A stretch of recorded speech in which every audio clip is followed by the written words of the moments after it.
Welcoming everybody Back to You with Niner Panger. I'm KT. Great to be with you on this celebratory episode. Cheers to Darren Pang. You are officially a U.S. citizen, my friend. Yeah, thank you, KT. That's really sweet of you. Oh, congratulations! Yeah, thank you.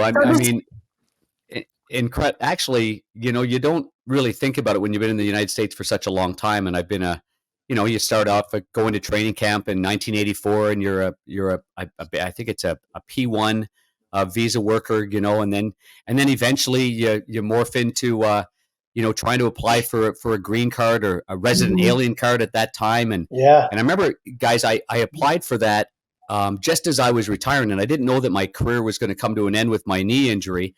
And so in the middle of that process, being an NHL player, where you would get it, you would get that because you're a special 1% or whatever the percentage is of coming into the United States and working. And then I was retired, so the process went through, and then I was a broadcaster. So then I got turned down because I wasn't in the top whatever percent as a broadcaster. And sure enough, in 1993, ESPN hires me, and that same November, I do a game with Tom Mees on ABC in the Chicago Stadium.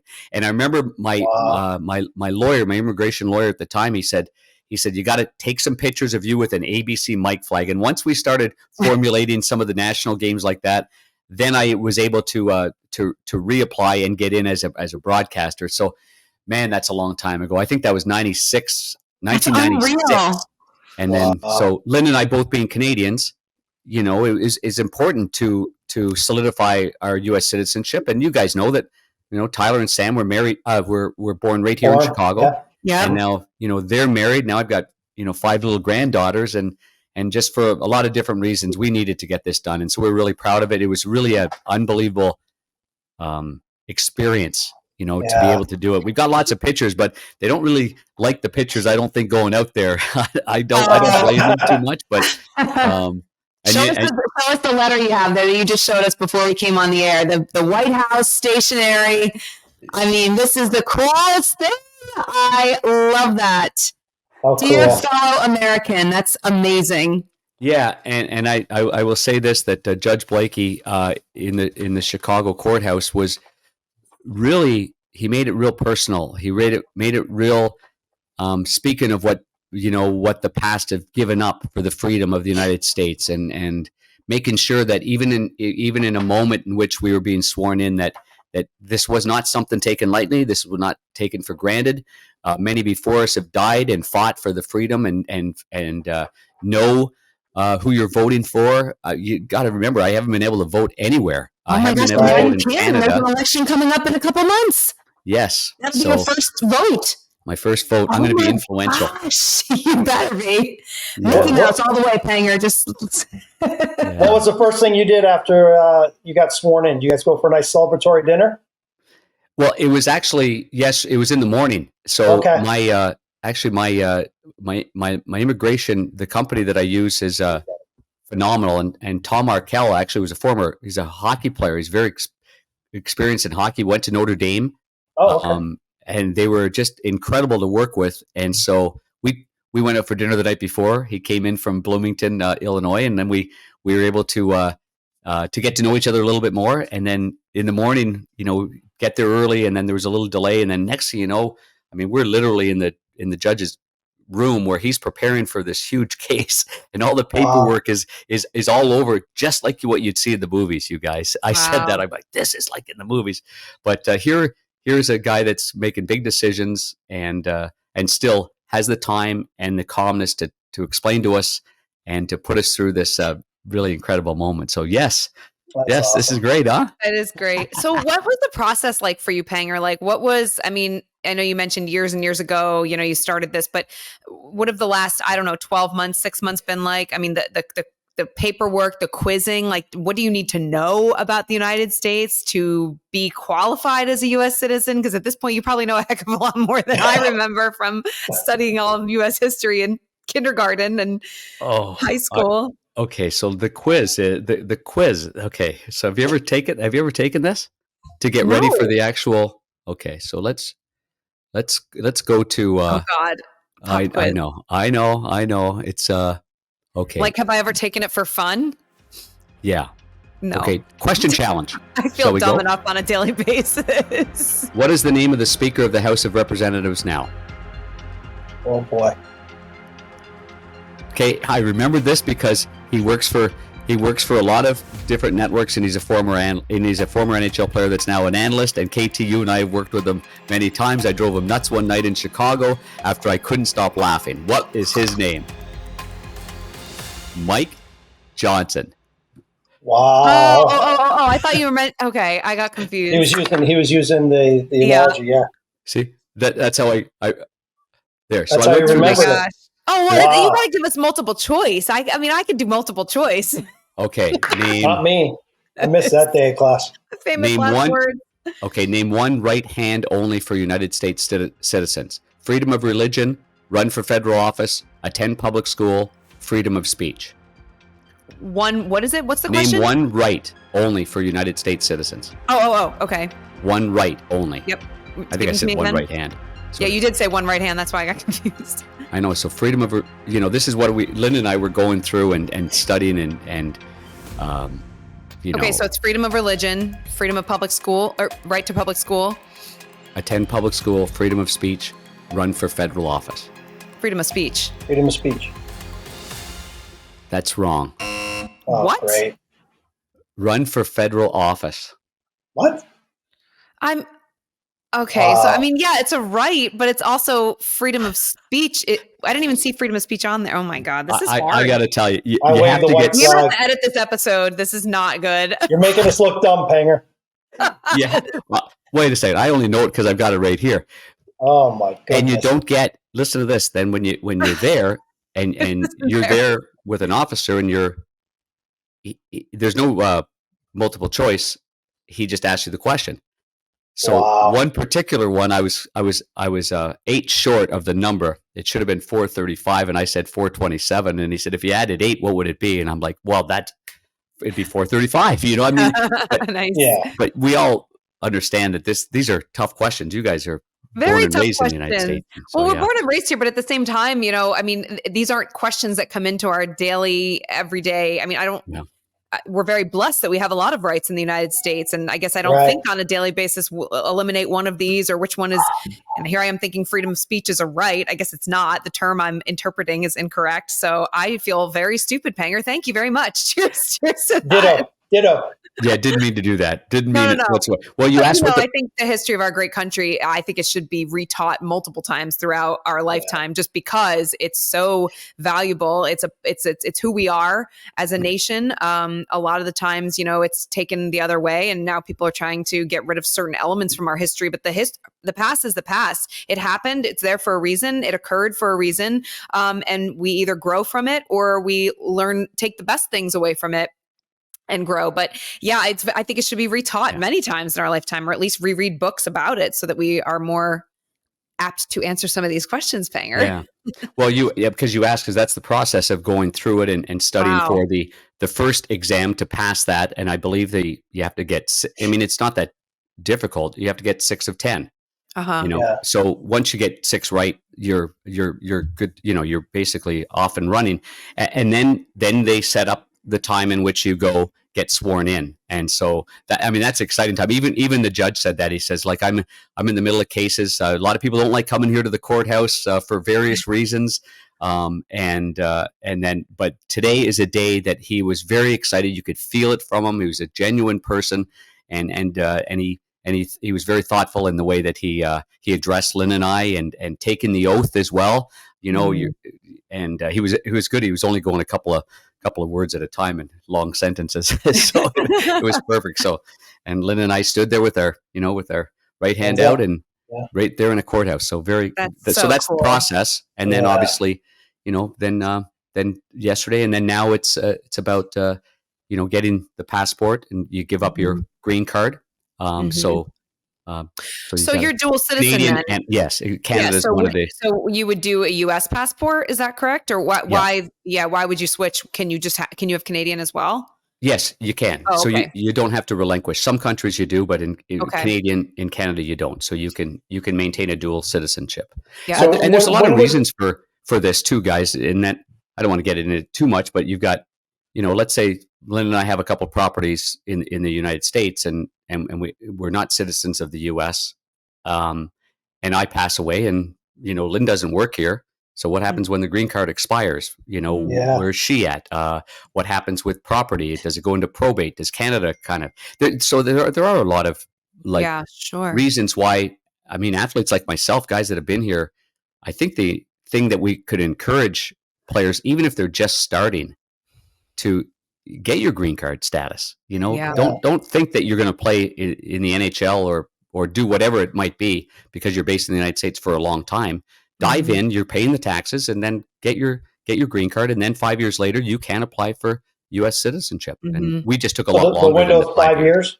Yeah, 5 years following the time that you've got your green card. Your green card, yeah. And then what is the process moving forward, Panger? Is that it? You're done, or is it like do you have a renewal on it? Oh wow, that's great. So that's it. No more test taking. How did you feel? Like, did you feel a sense of pride, like walking out Very of that much court? so. Yeah. Absolutely. Chest out. Yeah. Yeah. No, there's no question about that. I mean, our kids, that our kids, this is what they know. They'd go to Canada, and they've been to Canada. And my daughter actually got married in Canada. Sammy decided just outside of Ottawa. So, but really, I've never owned a home in Canada. I mean, so by the time I made the Hawks in '87, I ended up buying a house in the suburbs of Chicago called Wheaton, and basically staying there for 20 years, and then going to Arizona, and then going to St. Louis, and then so the drill. So it's there was a great deal of, actually for Lynn and I, great deal of accomplishment getting through the paperwork, making our application, getting the right representation, which they're phenomenal. And then getting this done. Yeah. Well, I was going to ask you that, the time commitment. I mean, you are so busy with the Blackhawks, and you had a major career change last summer going from St. Louis to the Blackhawks, the Blues to the Blackhawks, I should say. And like in the midst of all that, here you are applying for a major new role in your lives, being U.S. citizens, and all the paperwork and the testing. And I mean, how did you balance it all? And you started a podcast. Yeah, that's true too. You know what? We tell you what, I felt like we let it slip before. We tried it before. We just didn't follow through. And I was telling another former player that's in management with the Hawks, and I just said, you got to get it done. I went through the same thing, and we just let it slip. We got a little bit lazy and lethargic on it. We just didn't do it. It was like, this was the time to let's get it done. And we sit down, and I've got Lynn. We've been together for 36 years or whatever, and it's like, we got to get this done. So that was basically it. Show a little commitment, show a little discipline, and just get through the paperwork. And and the immigration company just made it so much easier. They were phenomenal. So now that you do have a Canadian passport as well as your U.S. passport, when would you actually use that Canadian passport? Can't you just use the U.S. passport full time now, or is there a certain time? Well, most of our travel goes into Canada for hockey games. But you could just use your U.S. passport, correct? You can just use a Canadian passport going in, and use an American one coming back.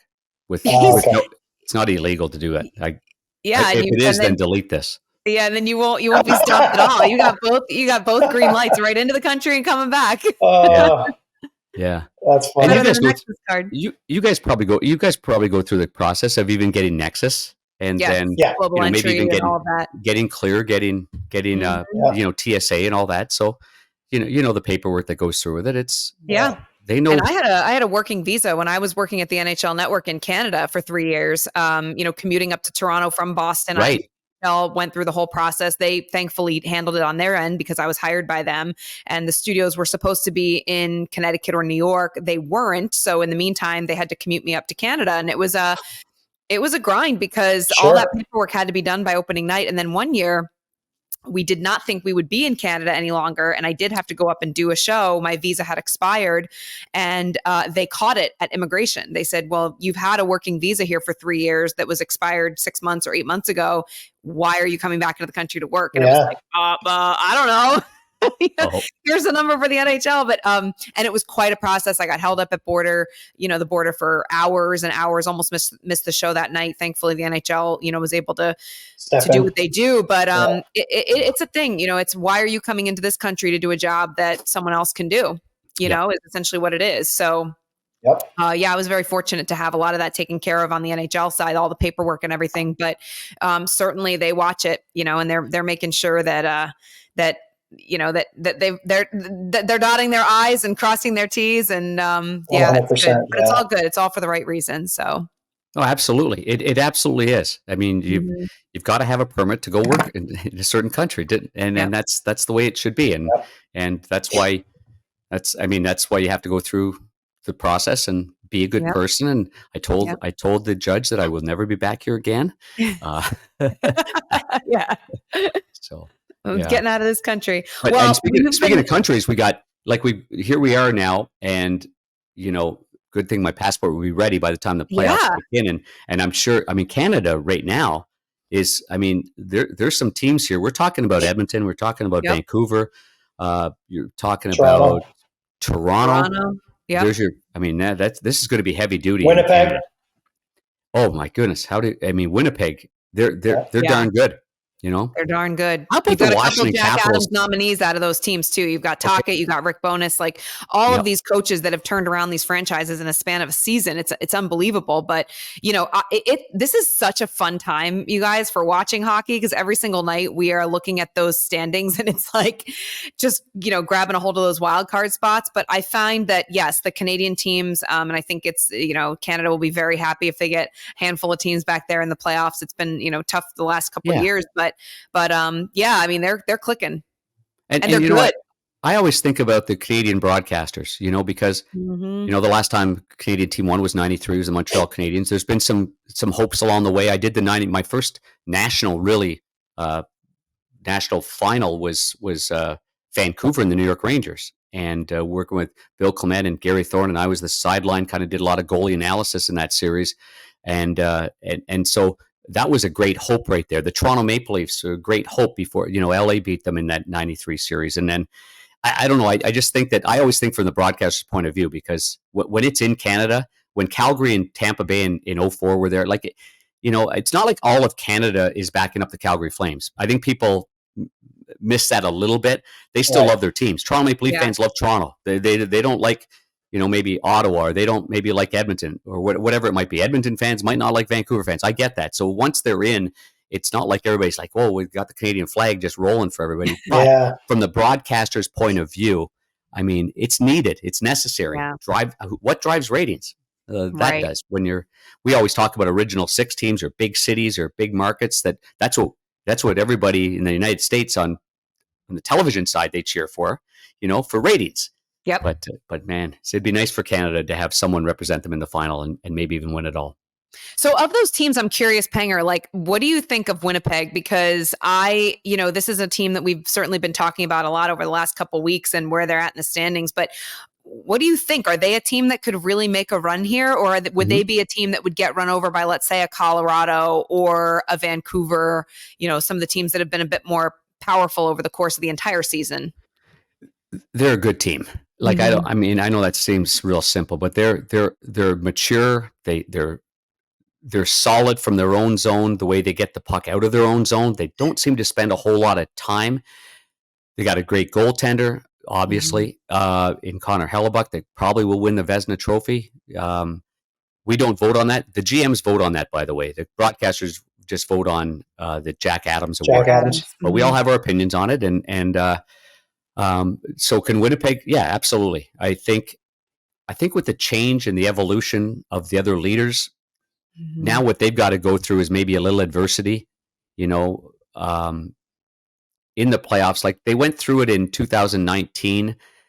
Jaden Schwartz scored 2 goals in 15 seconds. It looked like Winnipeg was going to go to St. Louis with the lead, and it turned out, bang, all of a sudden they were behind, and then they lost it in Game 6. So those are learning moments. So can they learn from that? Yeah. And can a goaltender steal a series if they struggle or maybe lack a little confidence or can't handle a little adversity? That's where you've got to look at Winnipeg as a very, very dangerous team, in my opinion. What do you think, I remember that series. Yeah, I'll ask Niner, that series in 2019. The whiteout. Just to get a playoff series back in Winnipeg would be awesome, because those fans are to die for. They go all in. It is an unbelievable atmosphere. Great. Hey, before I go to you, Niner, on that whiteout, did you know? I got all the questions for it. Did you know that they don't own the rights to whiteout anymore? That the Arizona Coyotes Arizona Coyotes, yeah. Really? Transferred. They bought it.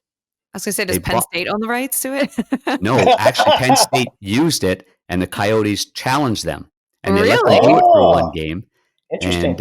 And if I'm wrong, I want somebody out there to tell me I'm wrong. But at the time that I was in Arizona, they actually purchased the whiteout as a trademark. Wow. Interesting. Yeah, there you go. Niner, do some digging on that, man. You're out in Arizona. Make yourself. Niner, I'm going to go look into that. Yeah, go dig some, Niner. Well, I'm going to dig some on the course in about 10 minutes. But there you go. Niner, how much money on the side? Because you like the parlays and everything, but the over and under on the Winnipeg Jets, like they probably been a hidden gem this year for people that really watch hockey and study them. When you look back at the beginning of the season, and all the hot topic was, is Helbut coming back? What are they going to do with Scheifele? Mm-hmm. Who's coming back? Who are we signing? No one thought Winnipeg was even going to be in the picture. So kudos to Rick Bowness and his staff and the whole executive team. And you talked about momentum gaining, when they lost that series in St. Louis back in 19. Even last year, I went to a couple of the Winnipeg Vegas games. And for times, they looked like they were giving Vegas fits. Now, obviously, we know Vegas went on to win the cup, but learning moments, baby steps. The trade that they pulled off, getting Velarde and Iafallo, huge trade. How about the trade of Monahan at the deadline? Another good piece. He's been playing great. So they've got Toffoli. Even Toffoli. I was going to say, didn't see that one coming at all. Yeah, I mean, Kevin rumors were laid in the weeds on that one. Yep. Toffoli was going elsewhere 100%.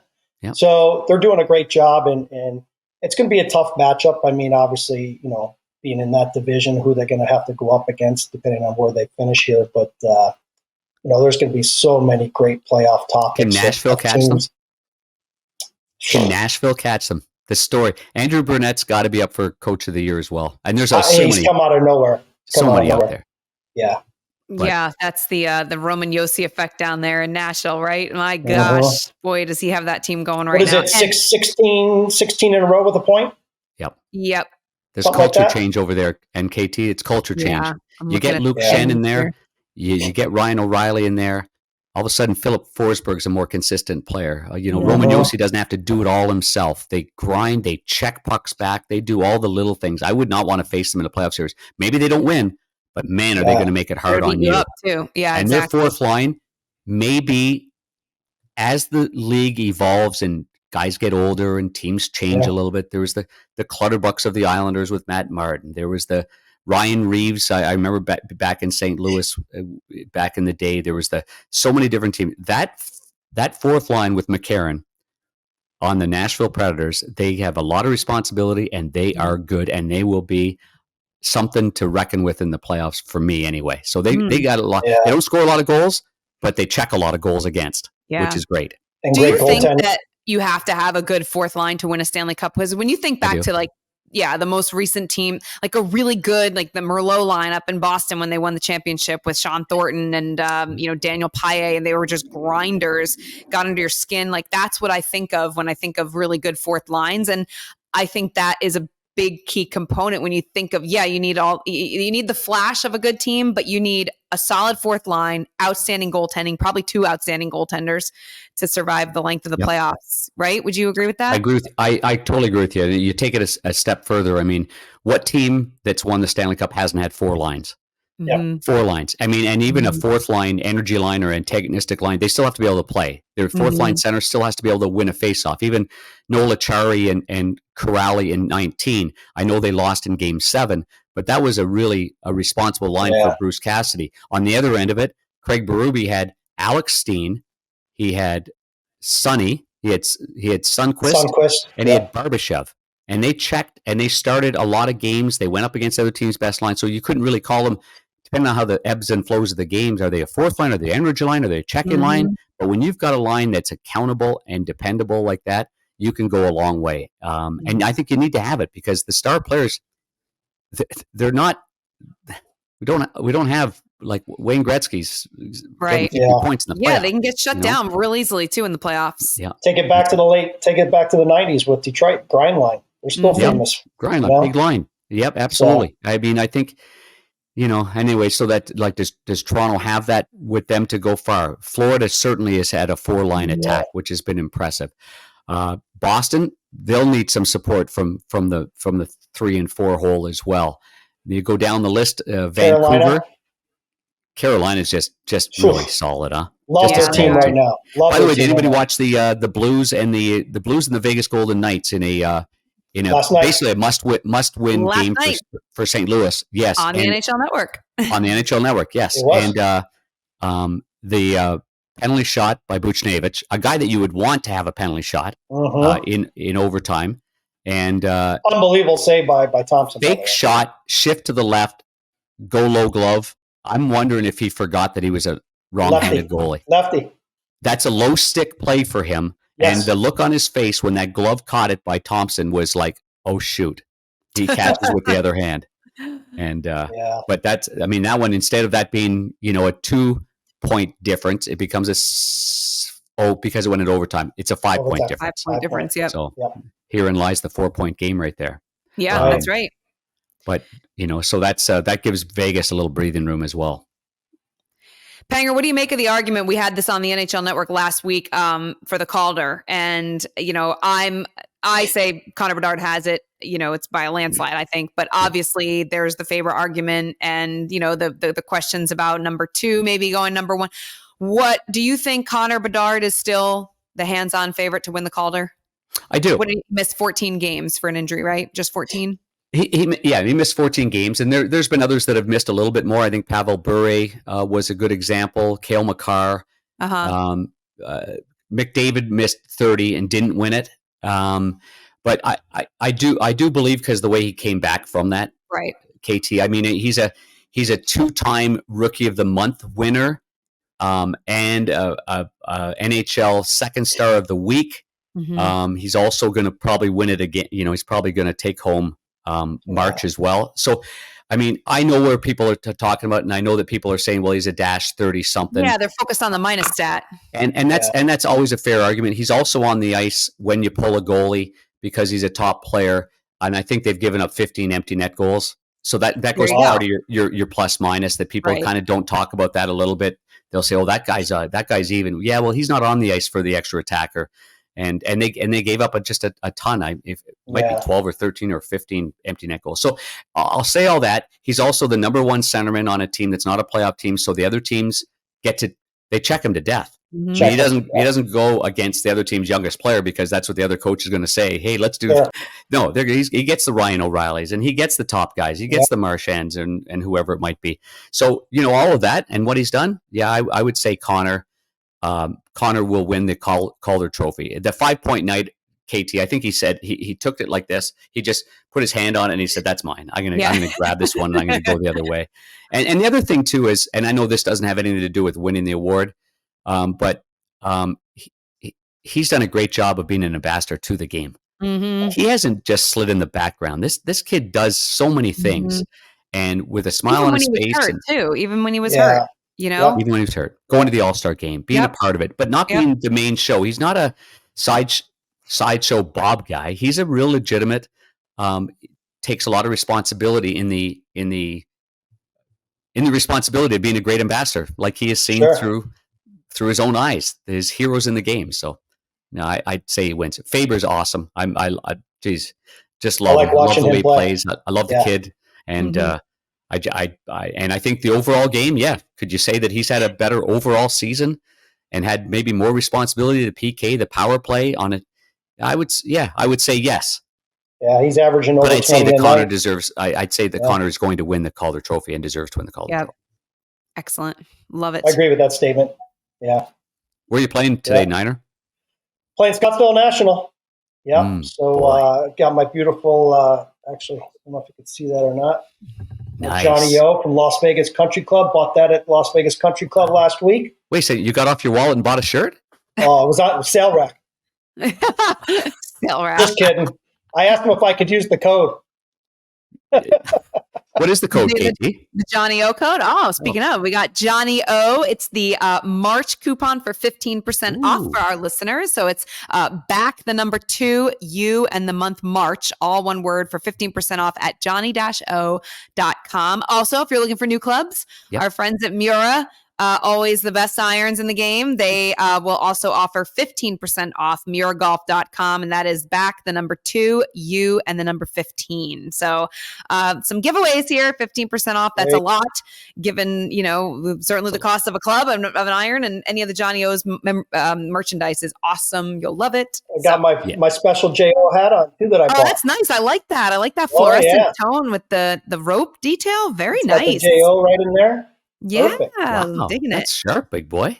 Must be nice. Some of us that can go on the golf course now, Panger, huh? You got a game tonight. I got a show to prep for and interview for our podcast next week. So speaking of the show too, I'm going to enjoy it very much. But I wanted to go back since our last taping, and I wanted to give a couple shout outs to some special players and friends of the show. But kudos to Mike Modano, his statue in Dallas. Just a great ambassador, what he did for the game of hockey in the state of Texas. Yep. Wanted to also give a shout out to TJ Oshie for his 1,000th game. We've had him on earlier in the year for the Back to You show. Last night, we talked about the Blues game last night with Nick Leddy. He had his 1,000th game last night. And also 2 50-goal scorers. How about that? About Reinhart and, Zach joining Hyman.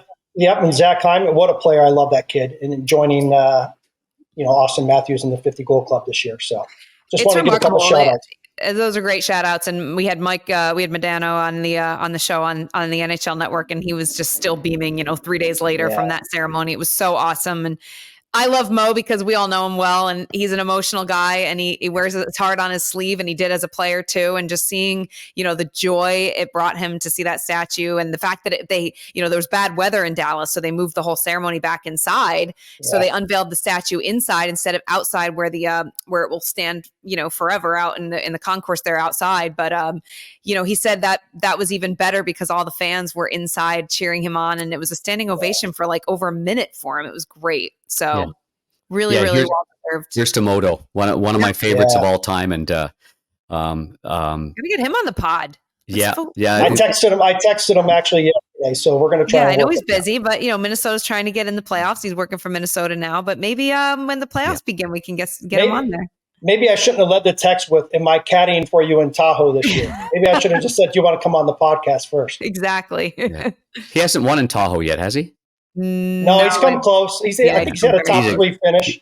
He's a great player. I played a lot of golf with Moto, and he looks like a pro. He acts like a pro. He swings like a pro, and dresses like a pro. Yeah, and his on course personality is he's just a great guy. He really is. Yeah, I really enjoy that. And you're right about, Nick Leddy got to play his 1,000th actually in Minnesota, where he was drafted by Chuck Fletcher, traded to Chicago for Cam Barker, and then obviously went on to win a Stanley Cup in 10 with Chicago. But that was a big moment. TJ Oshie's close to my heart as well as all of yours. Saw him growing up in St. Louis, and when I got there, he's I just love his compete and his competitiveness and his personality, and a Stanley Cup champion, a winner, and a great family man as well.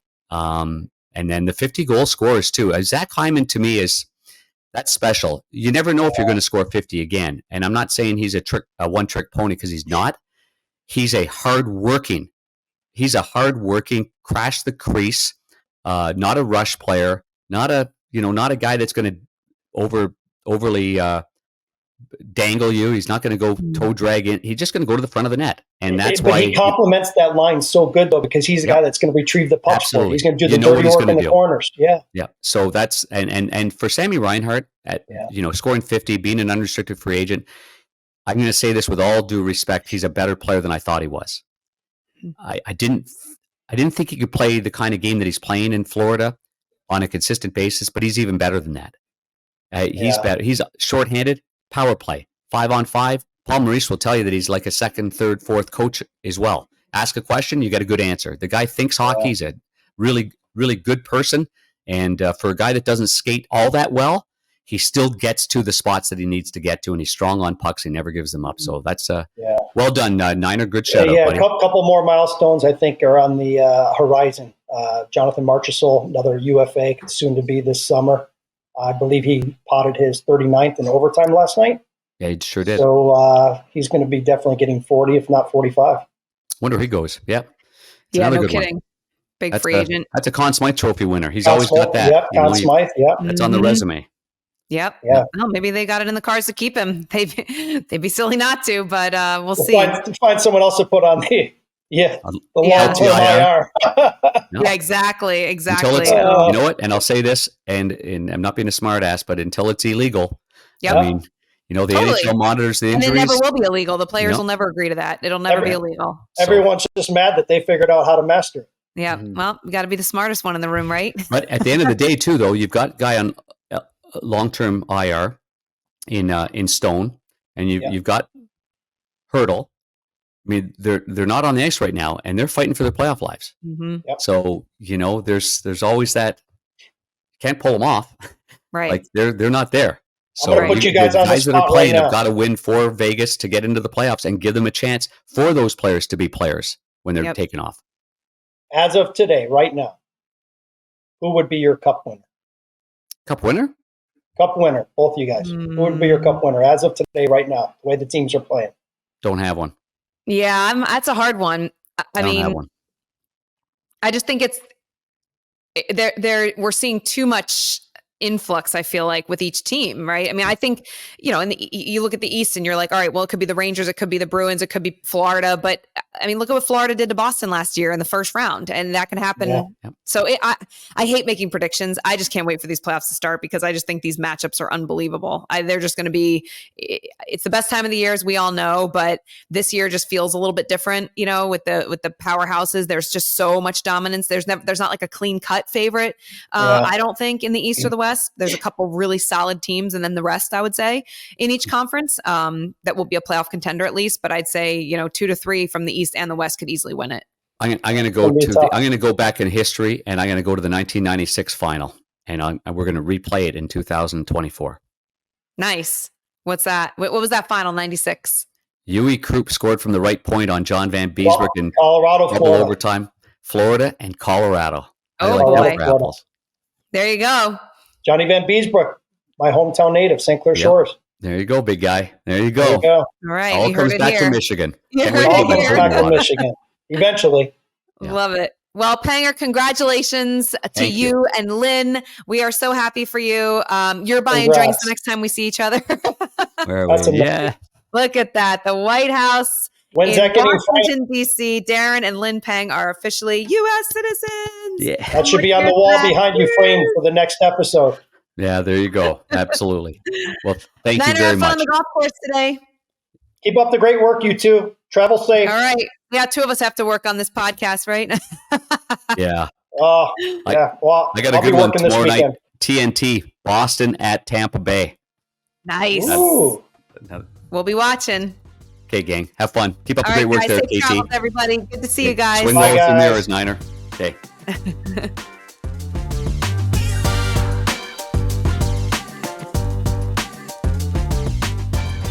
Well, gang, on this show, we like to showcase an event or a story which caught our attention as it relates to an achievement featuring hard work and dedication of one's craft. That's exactly what Back to You is all about. This is powered by MIURA Golf. And when you think of MIURA Golf, you think of Katsuhiro Miura, the founder of MIURA Golf, and he's mastered the art of steel. Take a look at this.